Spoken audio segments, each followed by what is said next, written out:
One of the benefits of getting ready at home, a nice warm shower.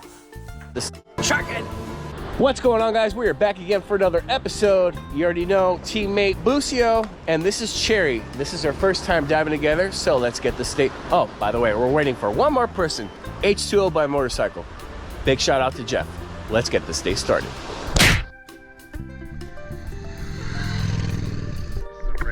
Rare instance diving here. Two Pathos lasers. Holy cow.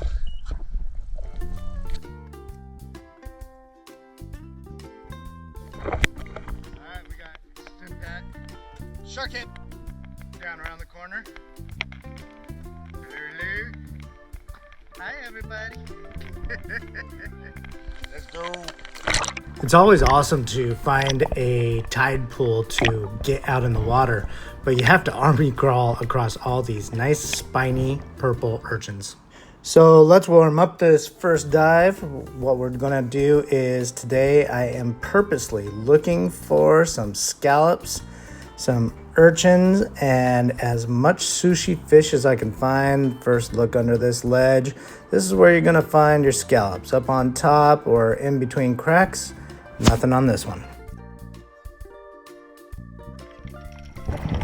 On this very next drop though, I get down and the first thing I start seeing are a bunch of antennae that are sticking out and some urchin, and ooh, look at all those lobsters. You can't really see in the back, but there's probably about 5 to 6 more back there, all about legal size, and one scallop sitting on top. So let's check out if Cherry's out here and we'll talk to her. Right below me, there's a cave with about 10 lobsters in it, and right at the edge is a scallop, if you want to see what they look like. Cherry with a beautiful dive right here. She's actually going down to get some urchin first before checking out those beautiful lobsters and that scallop. The viz today was pretty off and on. From here, it was about 5 to 10 feet. You can see this big school of opali down below me, so I'm gonna go try to get a couple. I drop down and it is okay on this side of this kelp pad, and as you can see, just tons of fish. But as we start going out, even though on this scene it looks like you can see a lot, as you can see, there's a lot of particulate matter in the water, and it just gets worse and worse. And even though it looks like you can see stuff, this is about as close as you had to be in order to even see stuff. So here I'm grabbing a scallop from underneath the ledge. Really, after seeing that school of fish, there just really wasn't much fish after this. I really focused on getting those sea urchins, getting the scallops here. I drop under and I see a big scallop under here. And because it was dark, I couldn't really see it, but it was an empty one. Kind of a bummer. But luckily for me, I was able to find many more here, going down, grabbing some sea urchins for some uni. These are actually the red Santa Barbara urchins, but I tend to like the purple invasives better. They're a little bit sweet. Urchin, not bad. Very nice, very nice. Not seeing too much fish though. Yeah, not too much fish. I figure I might. I heard something. No way.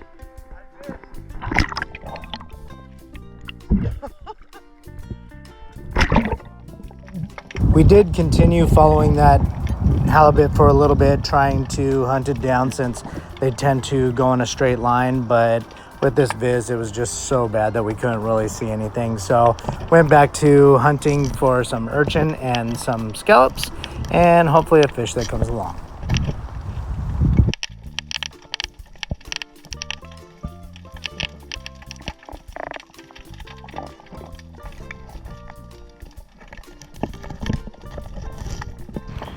One of the things that I always forget to remember is when you're hunting urchin or anything like that, you often scare up some big things. Here's a big calico that takes off from under the same ledge that I was hunting.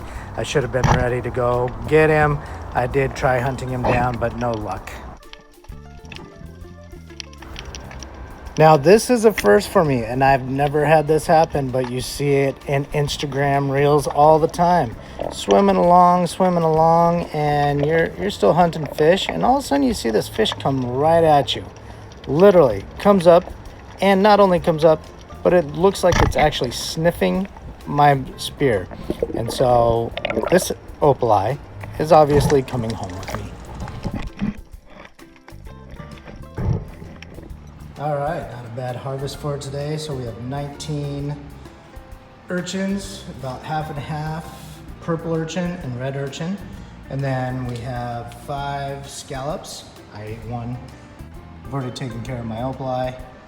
There's the fillets. I'm actually just gonna quickly dry age them in some paper towels. Normally I go through the full process, but this sat a little longer than I normally like in water, so I wanted to just get it processed and put it away. All right, cleanup's done. Actually, not much in the purple urchins at all, so that's gonna be excellent for my garden. Got all of those cleaned out, and then we've got our scallops, our opali, and then we have all this uni. Oh, I can't wait. So we're gonna take all this and we're just gonna chop it up super fine, add some QP mayo to it, some sriracha, and we're gonna make some spicy opali rolls.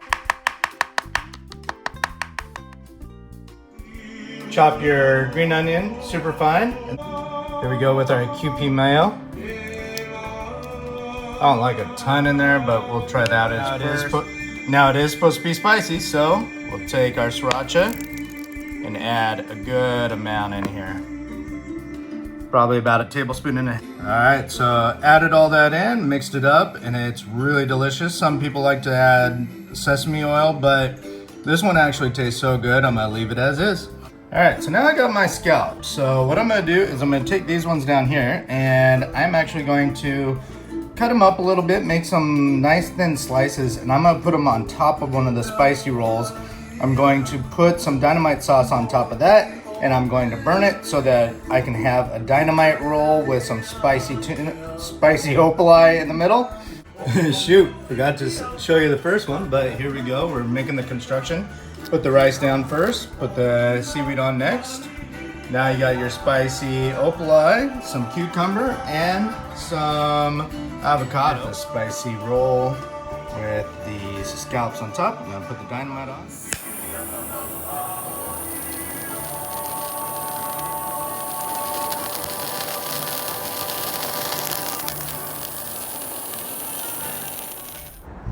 All right, from left to right, we've got our dynamite, we've got our uni, we've got our dynamite with cucumber on top and sriracha, spicy opali, and then you see the scallop sashimi up top. Thank you guys so much for watching this video. Don't forget to run over to Sharkhead's video, check it out, and cheers.